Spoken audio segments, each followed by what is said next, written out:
Firstly, many thanks to everybody for joining this webinar. I'm Steve Ellis. I'm one of the partners here at Arcadia Consulting, and I'm going to be your host today. Thank you very much for joining the conversation about being change ready by design, in fact. It seems to me that in a world where change is ever present and constant and arguably accelerating and increasing in scale, that the idea of enabling our teams to be change ready rather than change resistance seems to me to be an economic imperative, as well as arguably a employee engagement, well-being and social imperative. So hopefully you find the topic of value and of relevance to you and your businesses. And thanks again for taking the time out of your day to join us. I'm joined today by a very credible a group of panelists. Firstly, I'm joined by Sushma. I'll introduce Sushma first. Hugely experienced, having held a number of senior roles across very leading firms, including the role of HR and talent development leader at HSBC. Lots of experience and expertise in workforce transformation, in learning and leadership development, career development, and of course in developing future ready teams. So I guess future ready almost implies change ready. So I'm sure that Sushma can bring a lot to this conversation about change readiness. We're also joined by Eng-Sing, and Eng-Sing is the current VP, nice wave there, Eng-Sing, VP of Group People and Sustainability at Singtel, leads the global people and culture strategies across the business, including transformations in leadership, organizational development, and workforce inclusion. So between Eng-Sing and Sushma, I'm sure they'll bring some very relevant and industry experience to the conversation today. We're also joined by my colleague, Freya Owen. Freya is Arcadia's head of research, as the bio says there, looking to inject science into everything that Arcadia does. She was the co-author of today's paper that we're discussing around change readiness. Previously worked as an economist within the UK government and investigating or focusing on behavioural change as a result of the policies they make. And as you can see from the bio, hugely qualified to contribute to today's discussion about change and particularly the human response to change. In terms of the agenda, less of me, more of the panelists. What I will do is just kickstart today's session with a couple of questions to Sushma and Eng-Sing, which hopefully will frame the conversation, particularly what are the challenges that enterprises face around moving people from change resistant to change ready, and what are the implications if enterprises are not that good at it? What are potentially some of the costs or implications if change resistance remains for organizations? So I'll do that, and then I'll hand over to Freya. Freya will headline some of the key insights from the research that she's undertaken. That will take about 20 minutes or so, and then over to the panel, and rather over to you, the audience. You were kind enough to submit some questions when you registered for this webinar, and we're going to look to answer as many of those questions as possible.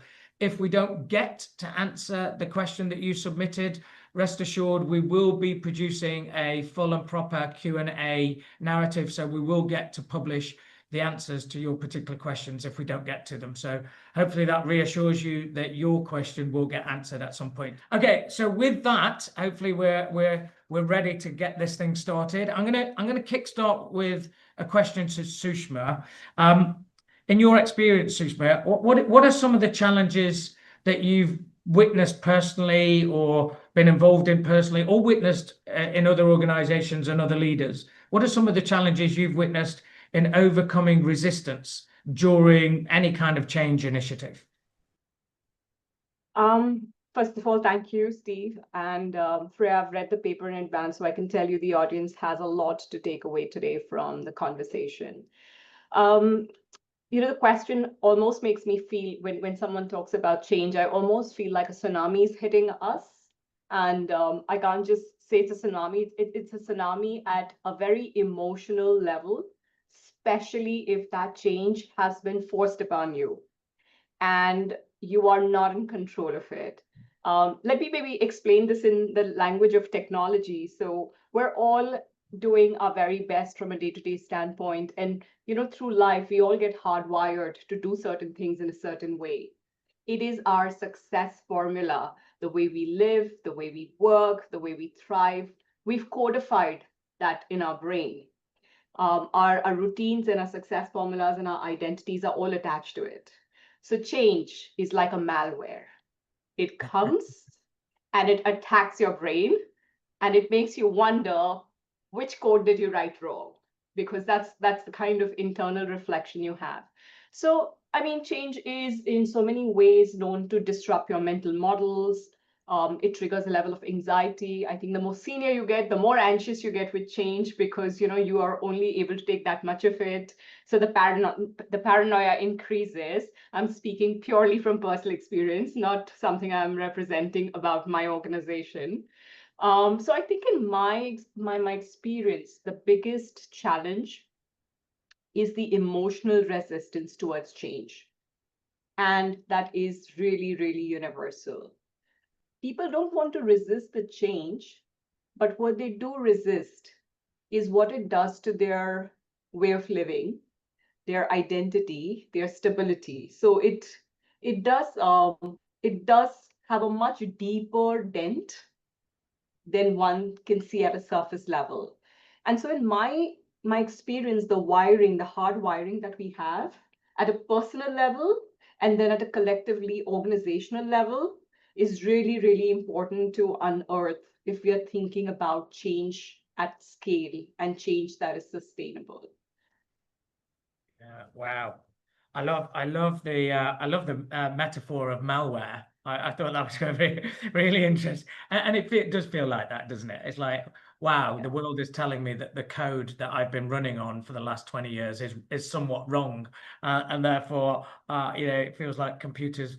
You probably need. If we listen to the IT department, wouldn't they just say unplug the computer and plug it back in? But yeah, I love that metaphor. And I like it. I like this summation of the challenges. How do you get into that wiring and help people to rewire? And that wiring can be really deep. And there lies the challenge. Alternatively, just set up another computer with a new wiring system, but people can't have that thing. So for authenticity reasons, it does require a bit of rewiring. So I appreciate that, Sushma. Thank you for framing that challenge.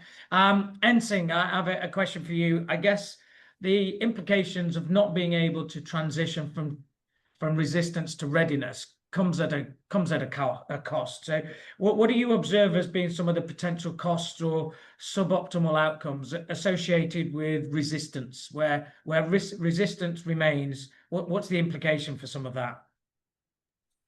Hey, hi everyone. Hey, thanks, Steve, for the introduction. I do love Sushma's analogy as well. I was actually thinking more about the virus than malware, but close enough. So thank you for sharing that. Now, to answer to your question, I think I'll break it into two parts, right? When it comes to cost, I think one part is really the extrinsic cost, if you might. Things like we'll often see productivity dips, when change, let's say, lacks clarity or doesn't go to where it's supposed to go. It slows teams down, it slows decision making down, people underperform, etc., etc. So that actually leads to a productivity dips. And of course, with that comes with, your budget may overrun. Talent may leave you because they're frustrated, especially the high performers who don't perhaps buy into the change, or they don't see the same alignment with management. And to a more long-term kind of perspective, it may also lead to some innovation loss, because when you lose high performance or high potential, you lose the brains of the organizations, right? So that actually stifles some of the progression in terms of innovation. But I think more importantly is also the intrinsic cost. I think very often we hear about when people don't buy into the change, or they are not on the same page as management. You tend to start seeing quiet quitters, people who perhaps think that they have no controls to, the earlier point brought up about the emotional part. Now they have no controls over things. They feel like they are autonomy and freedom or their ways of doing things are being challenged. They start to deliver what I call the bare minimum just to get by every day, and they start to disengage, right? So that's quite a serious problem. But even more serious is the erosion of your corporate values. We've seen in the past when change is poorly led, for example, people start to disengage, like I say, but they also start to do things that actually go against the corporate values or the desired behaviors of the organization. And over time, this disconnect can breed a lot of cynicism. It weakens the culture. It signals that values are optional. They're not foundational anymore, and they're not the right things to do, right? And last but not least, this erosion also comes with erosion of trust in leadership. When people feel like, leaders are perhaps not so sensitive to their needs or don't understand the impact and implications that have on their personal career or personal lives, I think that could also have some impact. Of course, these two kind of costs, if I may, the extrinsic one, for you to recover the cost, I think is not so bad. At some point, if organizations are willing to reinvest, let's say, in the capability, in the technology, or reset the policy or procedures here and there, I mean, there is a potential of recovering that cost loss that are so-called measurable, right? But the intrinsic ones are real tricky. I mean, Steve, I think they are very severe over the long run, and very, very hard to be recovered. Things that I mentioned just now, like, erosion of culture and trust and stuff like that. It's almost like, can you imagine like Singtel or any other organization? As a matter of fact, when we lose our brand equity, it's a significant loss, right? And it's very hard to reset that. And to reset, to regain trust and engagement and to rebuild culture, we're talking about years and years of efforts in the long run. So I just would like to call out these two type of costs. Yeah. I love that. Thank you. Yeah, I hear you with regards to the cultural impact. It almost plays to Sushma's comment. Culture is somewhat hardwired, and it takes some time. And therefore, if change, resistance, and then toxicity, if that it starts to be a part of that culture, to correct it, to course correct culture can take years. To course correct some of the economic costs, maybe we could do that relatively quickly, but to course correct culture is really tough. And I think the latter will definitely start to show up in the marketplace. Clients and customers will begin to notice, and then it becomes even harder. So I think the implications of this topic are profound. I think the importance of leaders to be able to move people from change resistance to change ready is both economic and of social importance and cultural importance. Thank you both for framing the conversation. At this point, I think it's useful to hear from Freya. Freya, if you'd like to share with us, what are some of the headlines and insights from the research? Over to you, Freya.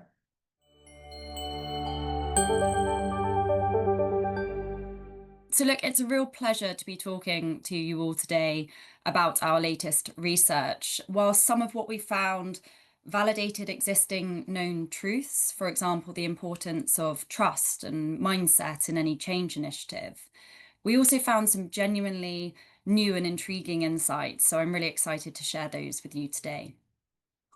Before we dive in, let me explain why we chose to study the topic of change and change resistance. The easy and quick answer is that it's a hot topic.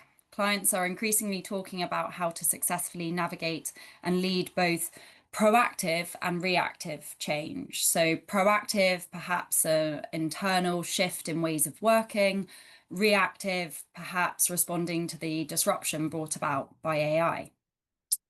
And there are two groups of people at the heart of our mission to know more about how to thrive amid change.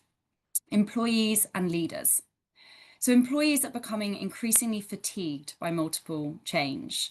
According to the Gartner Change Fatigue Survey, in 2016, the percentage of the workforce willing to support organisational change was high at around 74%. Now, that percentage has dropped quite staggeringly to 38%. So employees are fatigued and consequently less likely to back new and often compounding change initiatives. And then there's leaders who similarly are tired of and often overwhelmed by multifaceted change. Before 2020, senior leaders handled around 2 major changes per year. Now that's at 9.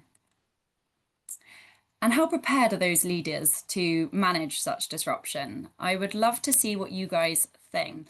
How prepared are leaders to face future disruptions? What do you think? Around half, 64%, 72%, or 84%.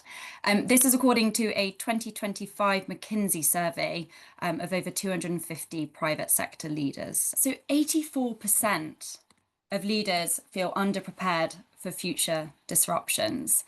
Now that's a clear majority of leaders who don't feel prepared to handle change. So why does any of this matter? We've got employees who are fatigued by change and leaders who feel underprepared for future change. What are the consequences in terms of real business impact? I mean, Eng-Sing, you were speaking to some of them a moment ago. So we've got retention issues. Employees with high change fatigue are more likely to leave. Similarly, at a kind of higher top talent senior level, leaders would rather quit than run yet another change program. Now, I can't see the faces in the room today, but I'm sure there are some leaders who perhaps might resonate with that. There's also productivity issues. Employees who are overwhelmed by change are inevitably feeling disrupted in their day-to-day flow. And finally, and I think perhaps most importantly, there's a missed opportunity here. So effective change leadership equates to real results.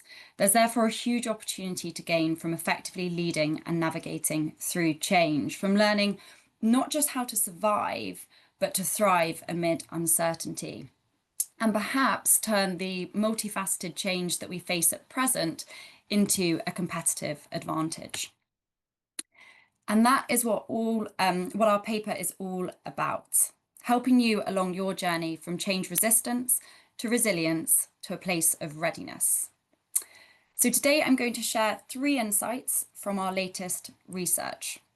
First, we will explore what we mean by change resistance, the science behind it, and what is within and outside of our control in terms of managing resistance. Second, what role does culture play? Now, knowing the audience here today, I'm sure we can all agree how important culture is. But what impact does it have on our collective ability to navigate change? Finally, what can leaders do to effectively lead change? And by the end of today, my promise or my hope is that you will leave with a greater understanding of change resistance and how to lead yourself and others through change.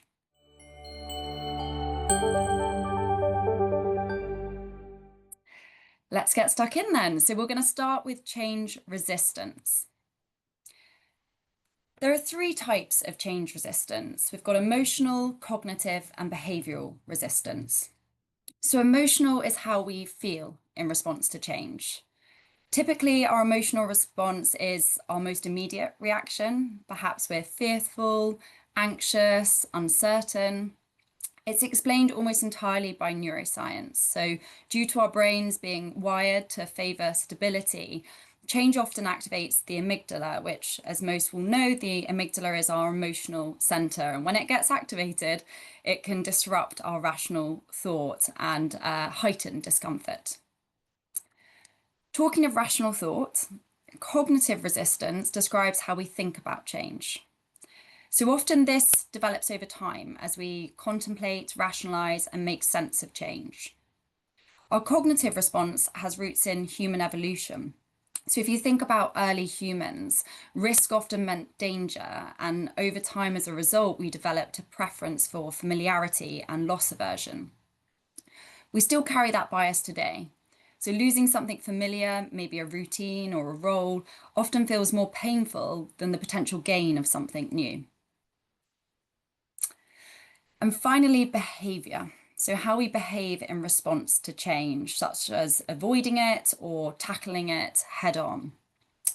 This, as indeed all behavior, is massively shaped by our social influences. We conform to group expectations, we're influenced by a majority, and we often define part of who we are through group affiliations.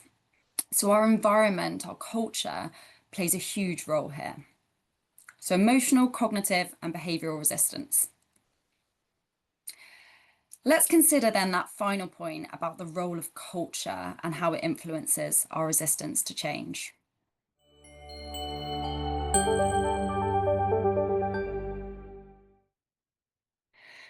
To answer this question for the research, we needed a way of defining culture.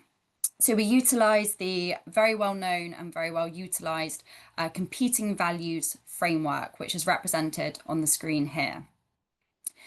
There are two dimensions to the framework. So we've got the horizontal dimension, which maps the degree to which an organisation focuses inwards or outwards. To the left, attention is primarily on people or process development, whilst to the right, it's outwards towards customers and competitors. The vertical dimension determines who makes decisions, and it represents the contrast between stability and flexibility. Structured organisations are, by definition, well organised, and they're typically hierarchical, whilst unstructured organisations are flexible and they typically come with a flatter structure. Now, there's a lot to talk about with the competing values framework, but for today, what we need to focus on is the distinction between structured and unstructured cultures. So structured have a sharp focus either on efficiencies or on performance, and they typically have quite stable processes, whilst unstructured focus on innovation, knowledge sharing, and agility. So let's see what we found when we explored the intersection between culture, according to the CVF, and change resistance. Our findings are represented on the graph here, so let me just explain what we can see. On the x-axis, you've got the two cultures, the distinctions I just mentioned, structured and unstructured. And on the y-axis, we have change resistance, with a higher score representing greater resistance. So the higher is undesirable. The red line represents cognitive and the blue line represents behavioural resistance. So 3 findings to share with you today. Firstly, you'll notice that there is no line for emotional resistance. It speaks slightly to Sushma's opening remarks there. Regardless of culture, people tend to feel emotionally unsettled by change. It supports the idea that emotional resistance is a hardwired human response. Finding number 2, people in our unstructured cultures, so the collaborative and creative style cultures, are more likely to think positively about change. That is, they have lower cognitive resistance. By contrast, the structured cultures, so competitive and control-like cultures, are associated with greater cognitive resistance. Thirdly, and finally, we found a very similar pattern for behavioural resistance, where unstructured cultures, and in particular the collaborative culture, exhibits lower behavioural resistance. In these cultures, people are more likely to support change and encourage others to do the same. Now, there's a lot there, so I'd love you to just kind of pause, have a think about what I've just shared there in respect of emotional, cognitive, and behavioural resistance in these structured and unstructured cultures. Please do pop any thoughts you have in the chat. Does it surprise you? Does this resonate with you? Does it sort of validate what you know to already be true? I would love to hear your thoughts. And as you do that, perhaps let me sort of conclude this finding, what we think the research tells us. Unstructured cultures exhibit lower change resistance. That's what our research shows. Then begs the question, well, what are the defining features of unstructured cultures? And we had a lot of fun kind of diving into this. And we found some key things. So firstly, they have curiosity. whether that's in respect to other people's views, perhaps in a collaborative environment, or what's outside of the box in a creative environment. They are high engagement environments, constantly exploring the possibilities of collaboration, creativity, communication, or iteration. They're experimentative, so they work together or innovatively to trial ideas, to course correct, collaboratively or otherwise. Finally, their leadership approach is empowering and adaptive. Decision-making in these cultures, by definition in the CVF, is typically decentralized, non-hierarchical, and thus empowering.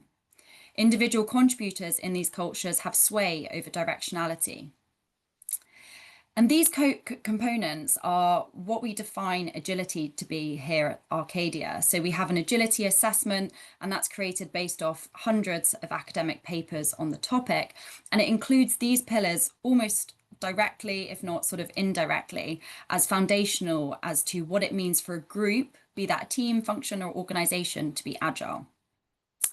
So our takeaway, the kind of so what stemming from this insight, is the importance of agility.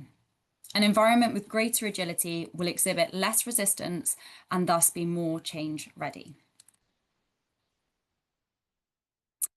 That's great. But what about leaders and teams who are happy in their structured environments? Now, as a side note, the CVF framework was created based off high-performing cultures. So there's no better or worse culture within those 4 quadrants, and thus you might have an organization that's perfectly happy in their structured environment, who don't necessarily want to become more agile. More generally, we asked ourselves the question, are there other ways to reduce resistance and effectively lead change? So to answer that question, we researched common change leadership strategies.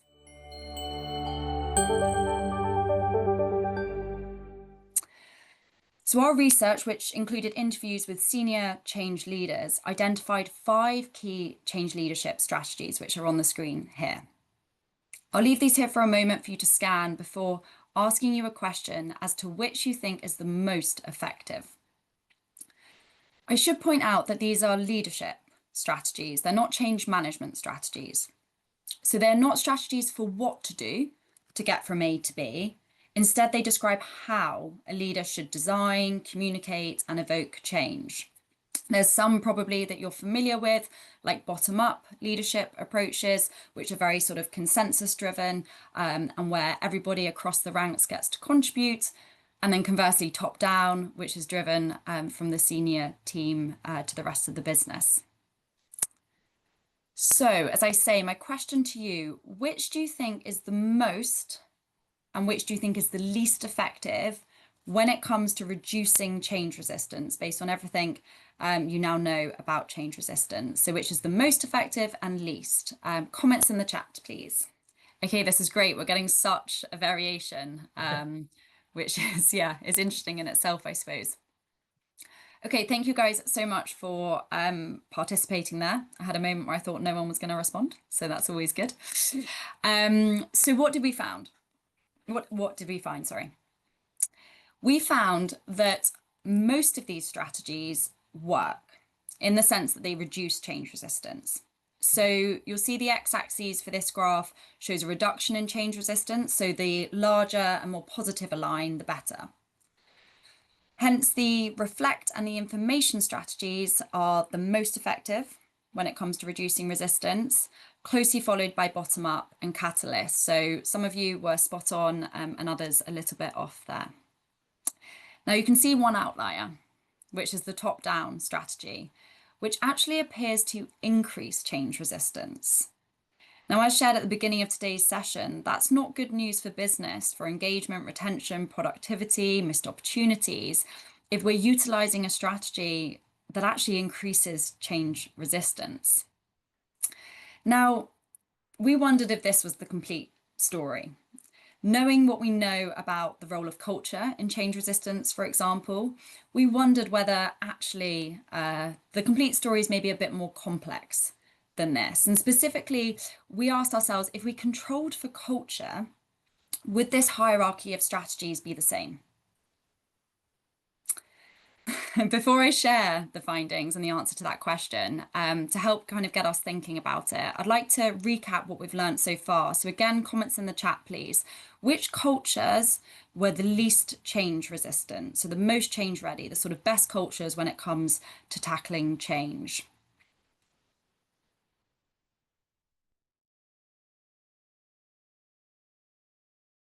Okay, the next question. Which leadership strategy just presented led to the least change resistant? So it was the most effective in that hierarchy, the best change leadership strategy. Which one?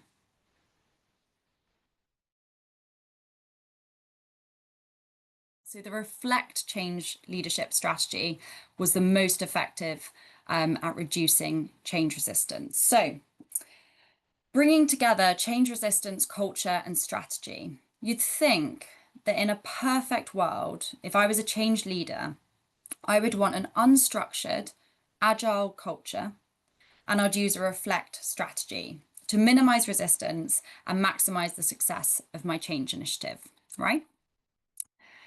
Actually wrong.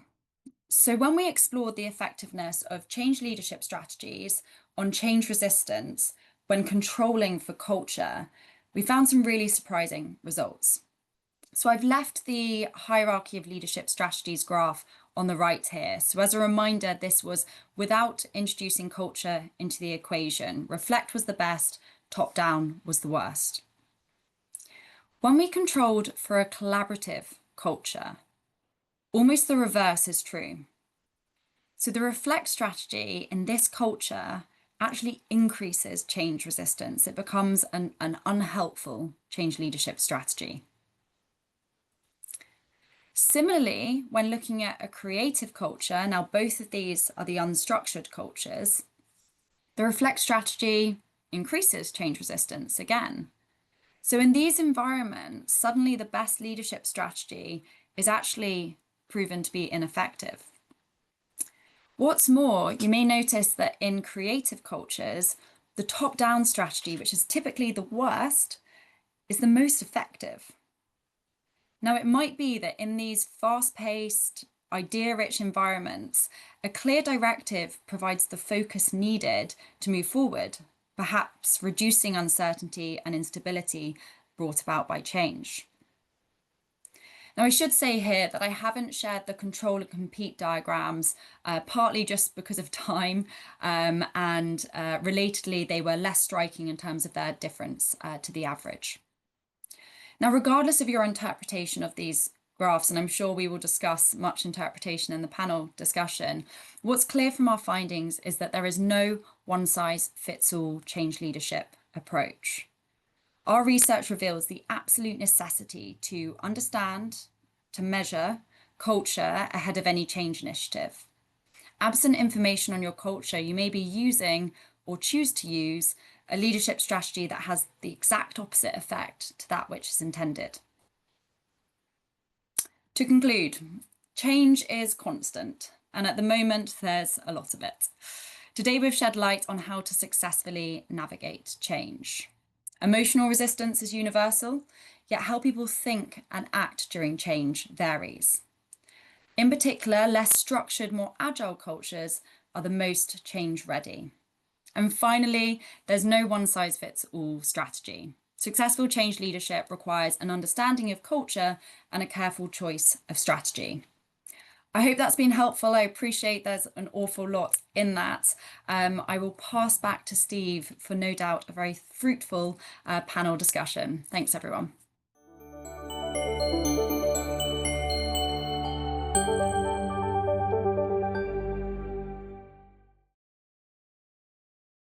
So for the next 35 minutes or so, it's over to the panel and over to the audience, really. I did put in the chat function. If you do have any questions that you have been triggered to ask as a result of the presentation or just some of your own thinking, please either put them in the chat function or into the Q&A. We'll look to answer those. As I said at the kickoff, many of you were kind enough to submit questions as you registered for the webinar, and as such we've collated those questions, and I'm going to start by asking some of those questions to Eng-Sing and to Sushma. But obviously, if you've got further questions, do add them, and we'll look to add those to the discussion. The first one, and either of you can take this, Sushma or Eng-Sing, whichever one you dives in first. And it also came through from one of our participants today. How do we help people? How do we help people to thrive during change, rather than simply cope? Because there's this sort of, how do I just cope? There's, just breathe and deal with it. And then there's another group that are going, no, I want to utilize this moment and thrive. So I guess we might need to deal with the resilience first in order to get to the thrive. Just wanted to get your thoughts on that. How do we help people to thrive? So maybe I'll go first, but really very interested in Eng-Sing's response as well. Again, I'm going to go back to the paper. I think it's clear, as Freya highlighted, there's emotional, cognitive, and behavioral impacts, right? These are the three areas where change really, it sows its early seeds and the way it's felt. And so in my experience, any change has to feel very personal and very positive. For me, I call it the formula of PNP. Change has to be personal, change has to be positive, because we are often viewing change and everything around us comes through the lens of how others perceive it as well.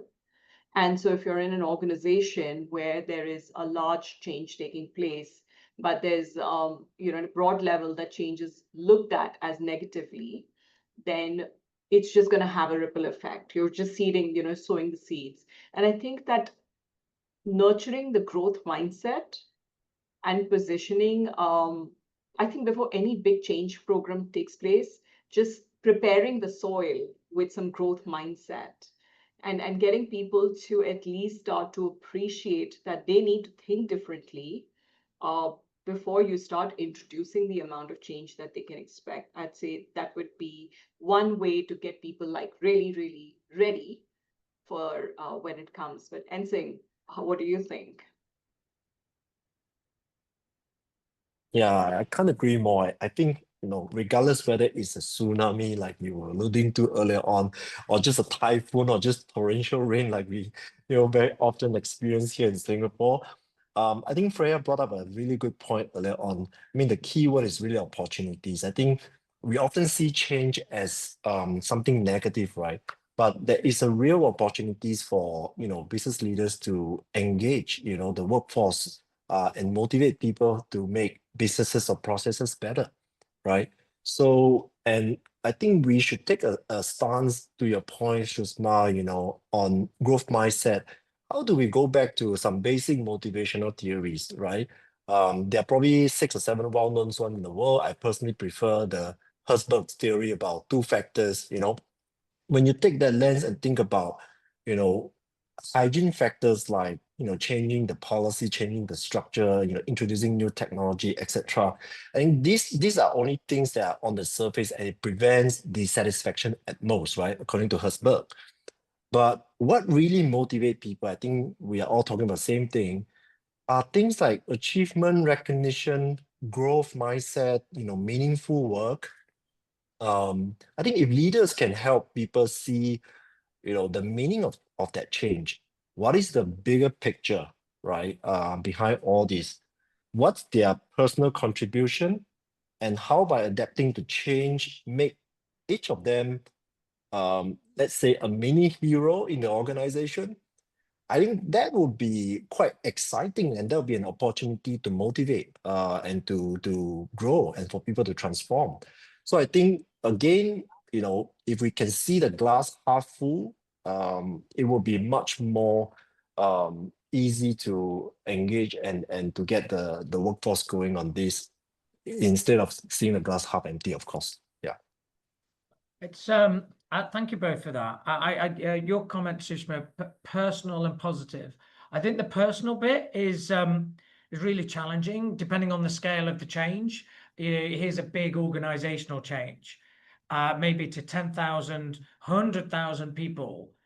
to get personal requires a lot of proximity, right? So that's where the cascade or the engagement has to be at a manager to employee kind of level to really, and to your point, Eng-Sing, what does it mean for that human being is important and challenging. So top down, without any personalization, doesn't seem to resonate, certainly in some instances. And then the second point, positive. Both of you talk to, motivational theories. Well, in what way can we frame this as being an opportunity to be positive and to help people contribute and be valued and engaged in the change? I appreciate that. Thank you. How do leaders, I guess, measure, recognize any interferences or root causes that might get in the way of change? Any thoughts on? As I sit here as a leader and I think, what might be the problems? What might get in the way? What might cause difficulty? What might cause resistance? How do I even go about thinking about that? Any thoughts on that? So again, I think that while your context is your king, your culture is your kingdom. So we are, and let's take our moot point these days. We keep hearing AI is going to take away jobs, right? Now, that kind of noise is coming from within the organization, outside the organization, around our friends group. We're just getting so much information that is putting us in a state of anxiety.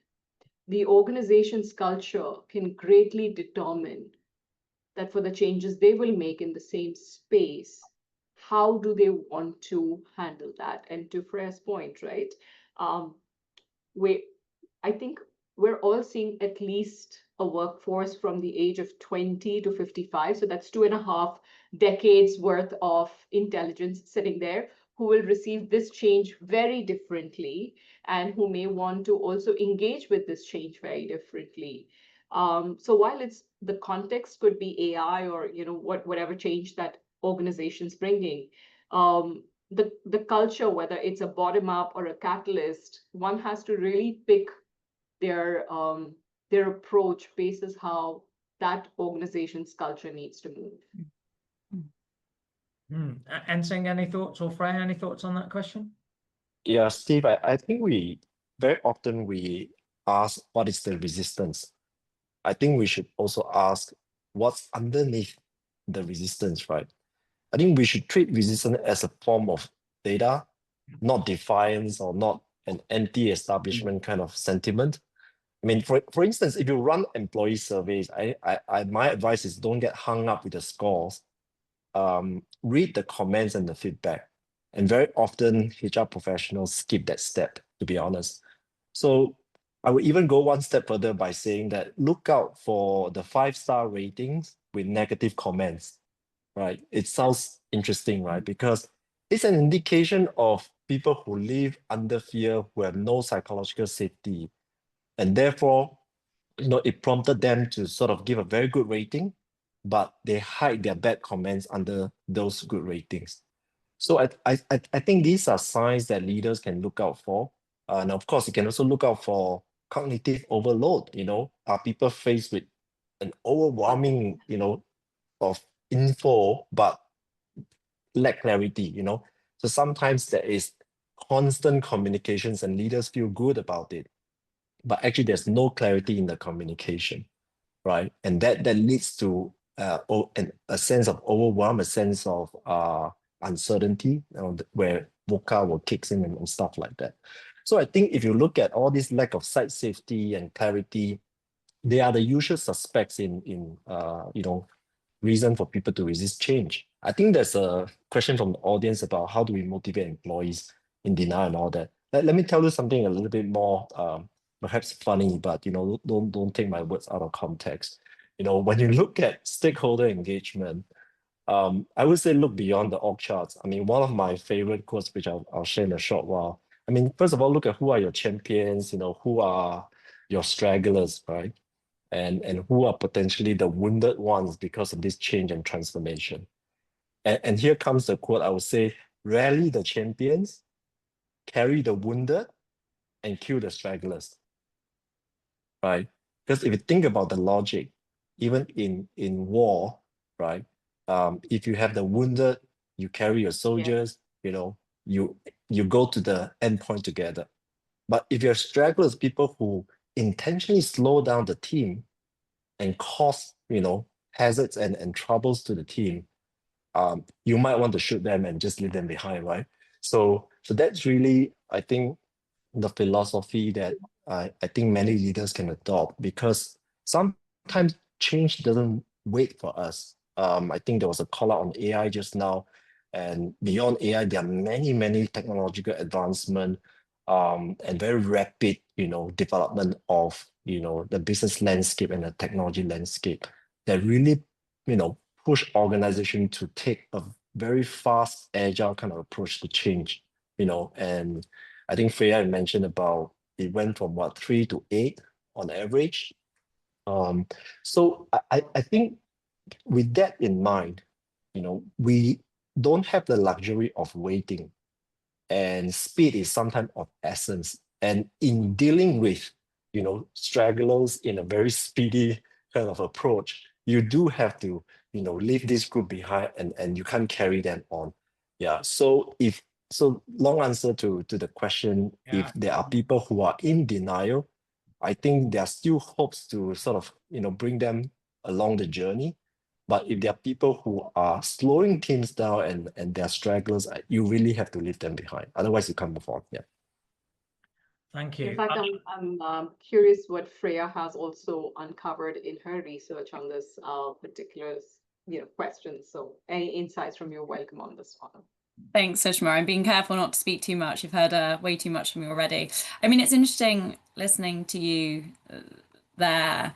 I think one of the most important things is hearing from people. And I know sort of a couple of comments alluded to that just then. If you're about to evoke a change initiative, or indeed if change is kind of already happening around, actually just talking to the individuals that change is impacting is such a valuable exercise. And I know, Eng-Sing, you talk about speed and the need to kind of move quickly, and that is certainly true. I would say, though, a quick conversation, a sort of diagnostic discovery style call with, a handful of people who are sort of on the front line or who are going to be impacted by the change, is such a powerful tool to understand, Sushma, to your point, what's actually kind of behind that resistance. So they're behaving in a certain way, or they're talking in a certain way, perhaps negatively about the change. Why? And it's often quite individual. So actually having a few of those style conversations, a couple of hours spent doing that, I think can be massively helpful in terms of then shaping whatever change strategy is then utilized. So yeah, I would just say don't underestimate the power of talking to people, I think would be my ad there. And I can give you an example. We've undergone a big change in our performance management framework. So suddenly the ratings look different. Your package looks different because this monetarily being calculated differently. And I think the first snappy reaction is, am I being shortchanged in this process? And there's just a lot of anxiety when it comes to something as personal as compensation, right? Managers, and we've seen that clubbed with just how they'll perceive their performance on a day-to-day basis required a conversation. It required us to talk about what's really the narrative in the employee's mind. But to even get that very honest response from the employee, the manager has to create psychological safety, has to create an ecosystem where they feel like they're cared about, and that to my point, personal and positive. I think that's the best example of saying, can the manager create a psychological safety and override it with the narrative of how the change is personal, but also very positive, and gives a much more broader field of work for the employee to perform and exceed what already has been a great performance.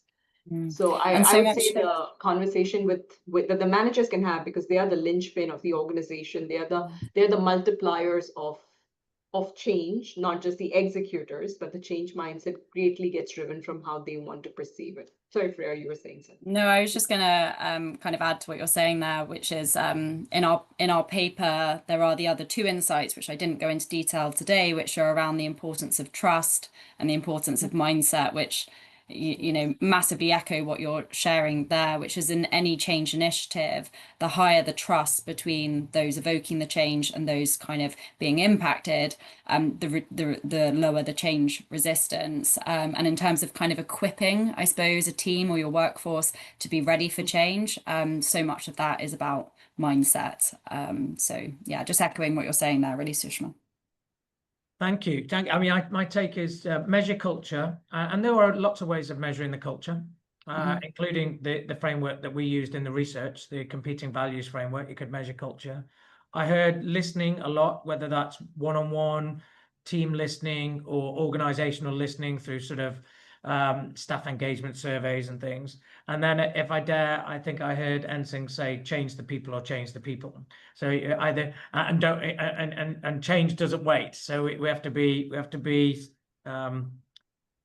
courageous, I would say, in some of that. And then finally, I think one of the strategies that seems to work in both cultures was information strategy, and information demands a conversation, and a conversation demands trust, and trust starts with some degree of psychological safety. So if the nudge strategy is information, well, actually the root of that is psychological safety and trust, which is echoed in the paper. So I love that. Thank you everybody for that. I think, Sushma, you alluded to this 2.5 decades, 20 to 55. I'm curious to get anybody's perspective on that sort of multi-generational aspect of change, recognizing that if it's personal and positive, personal change when I'm 22 might not be the same as personal change when I'm 55, either because I'm 55 or because I belong to a generation that has a cultural pattern to it. So any thoughts, Eng-Sing, on how you deliver change across a multi-generational workforce? So I think if you may, this question implies there's a one-size-fits-all kind of approach, which is mentioned in the research when it comes to managing change, right? But I think it's beyond multi-generational aspect. I mean, it simply means that how change is perceived by different demographics of your organization, right? So a more universal answer I would have is to ensure that, leaders are sensitive to the different constituents of the organization. Be it, if you look at it from different grades kind of perspective, different types of workers, locations, gender, perhaps. I mean, there are many ways to sort of, look at different demographics. But all in all, short answer is leaders have to be attuned to the different needs. And to the earlier point about listening carefully to what different constituents feel and say about that change is important. And you pay enough attention to that diversity of thoughts, and if you can address to different segments of the organization, I think naturally you would have addressed the multi-generational aspect as well, and beyond that, all the other different types of people in the organizations. I agree, Eng-Sing, and I'd just add to that by saying there's a risk if we overgeneralize and stereotype, right? Which is so often the case, particularly with different generations. I think that's a particular area where stereotypes are rife. There's actually one of the largest studies that I've seen on multi-generations that actually shows that Generation Z's favorite form of communication is face-to-face. And that's converse, that's against sort of the generalization that they love digital means of communication. So I think as leaders, we can't be there looking at a multi-generational workplace and just assuming that actually if my team is, you know, mainly Gen Z, then I should communicate with them and lead change in this way versus another. Ultimately, there are individuals at the heart of all of this. For sure, for sure. Sushma, any thoughts on that? I mean, I agree. In fact, you know, I was just talking to someone saying, I have a 13-year-old son, and in 7 years, he's going to be in the workforce. And I was almost imagining how difficult it is sometimes to communicate with a teenager. And I hope it changes. But if that 20-year someone is in my team, I don't think I'm going to let them survive too long. So I just have to start building a lot of appreciation for what his generation will bring to the table, rather than trying to hardwire myself with believing that this is the sample size of the rest of the workforce in front of us. It's just really interesting. I feel like those who are at the senior most levels are starting to lose connect and contact with the generations below them. And it's starking. They are very, very different. And leaders have to make time to invest into understanding. I mean, they are also their potential customers, aren't they? So just being able to understand how that ecosystem thinks, works, plans, believes, and behaves can go a long way, not just in capturing the market share with customers, but also giving them a really good shot in understanding what their workforce can do for them. It's interesting. I've just been triggered by your opening remarks to the webinar, which was to do with and Freya's remarks to do with emotional tsunamis and resistance and fear.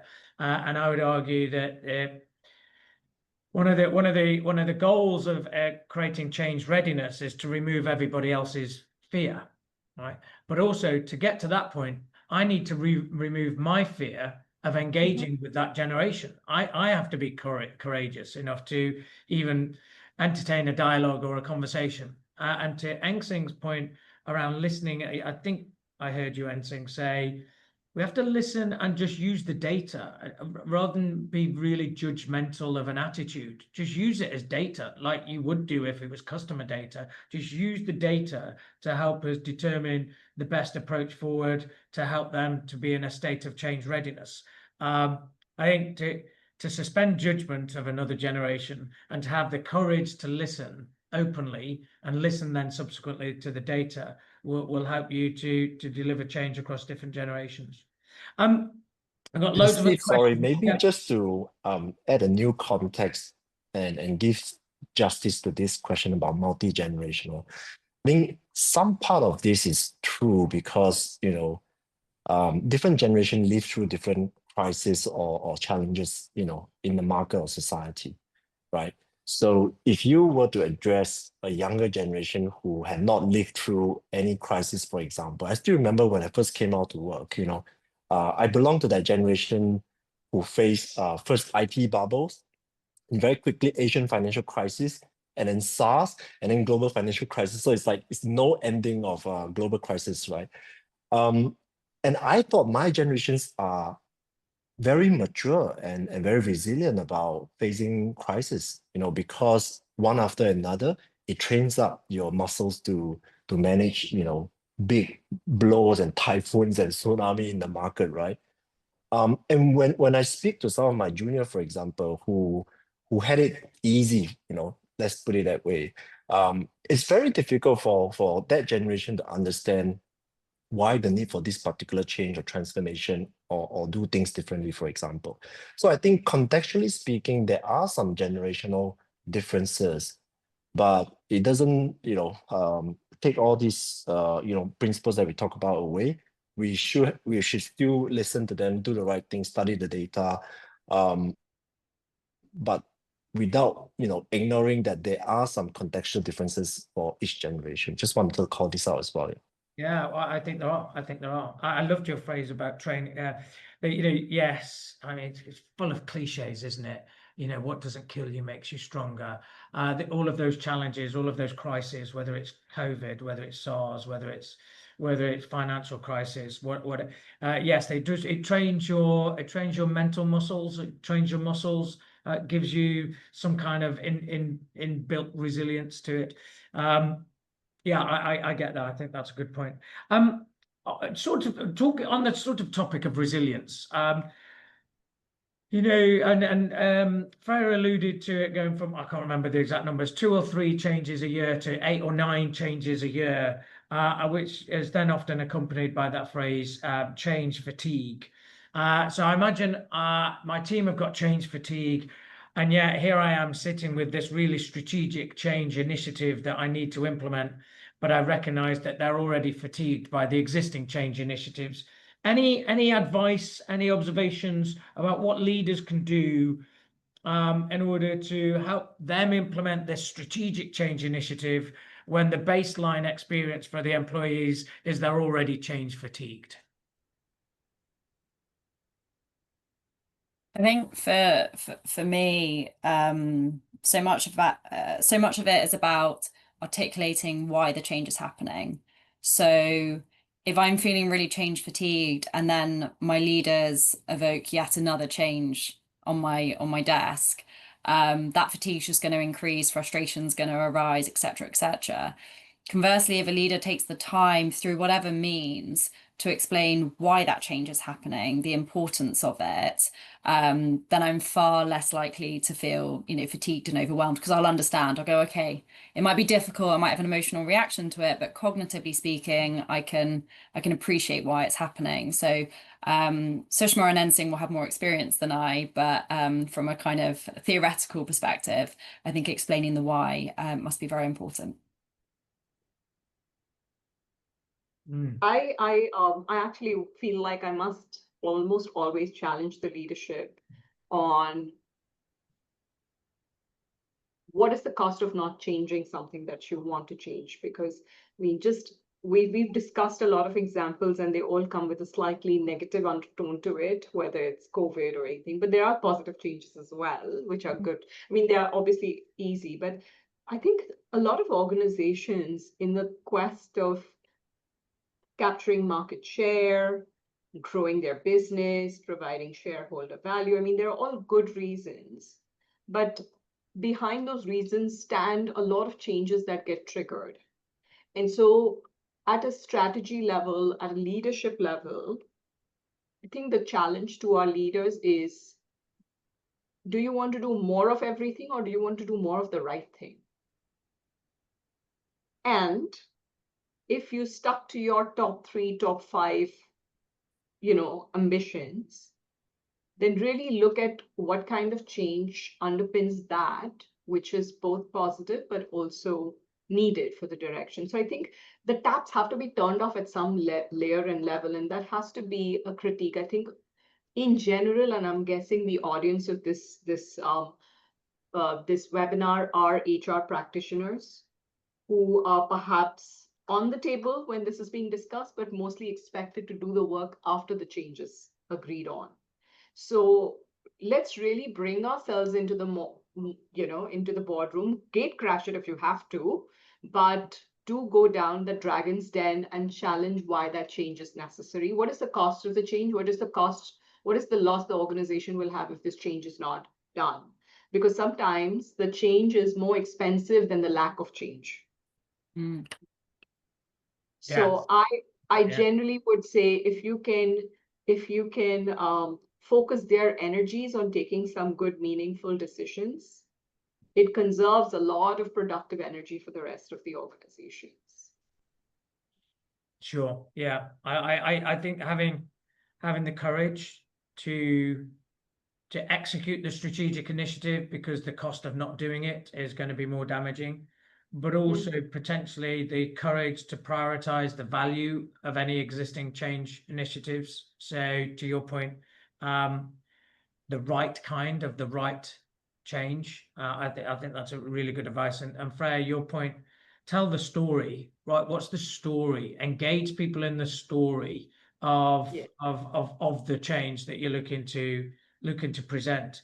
the reason for the story, the meaning behind the story, the implications of the story, and maybe acknowledge as part of that journey some of the trials and tribulations or some of the hurdles that we're going to have to jump over to execute on this story. But to tell that story would be to engage the audience in that journey.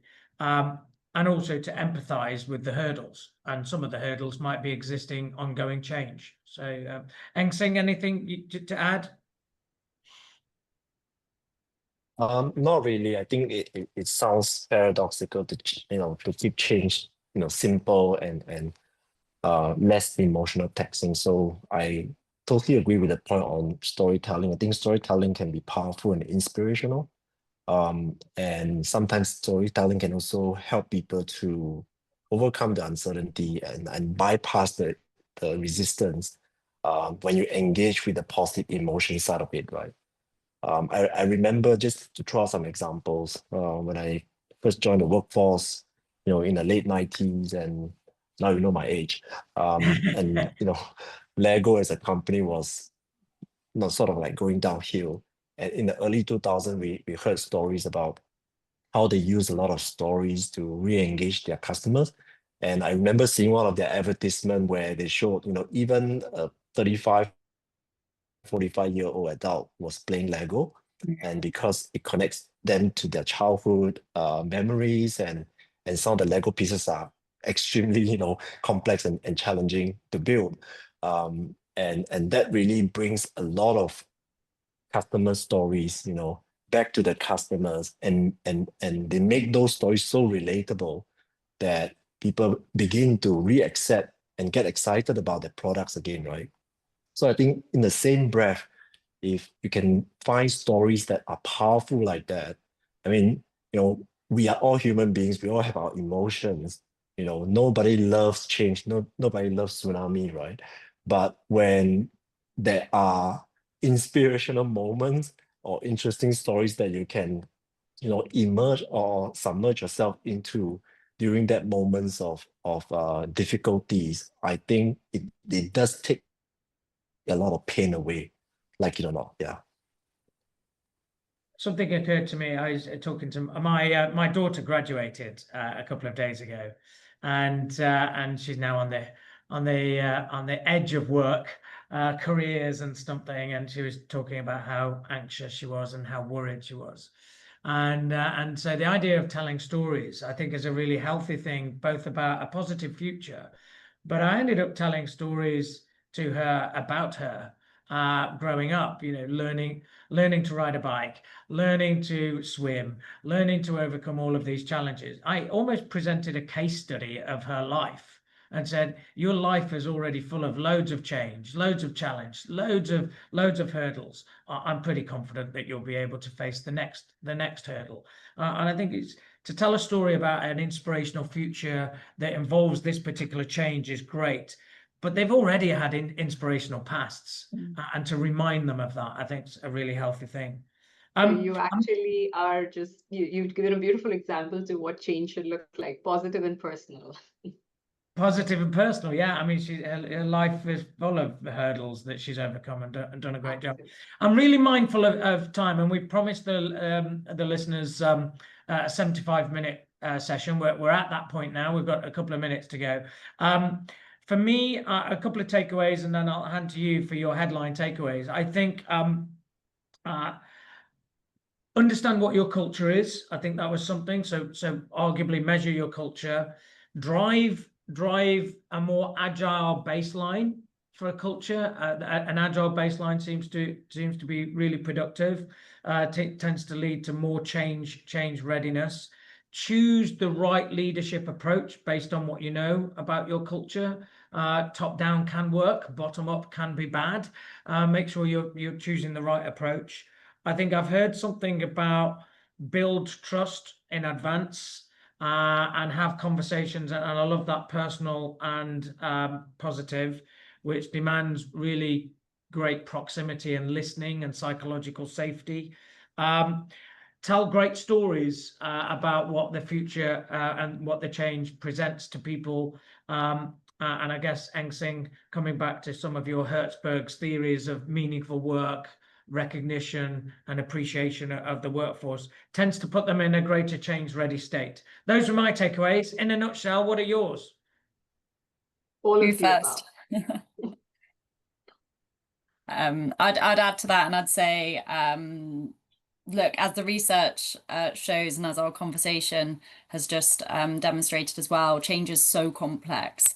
But I think with the right mindsets, with the right tools, it can be exciting, and it's of course necessary for growth. So just a thank you from me. It's been a real pleasure joining in the discussion.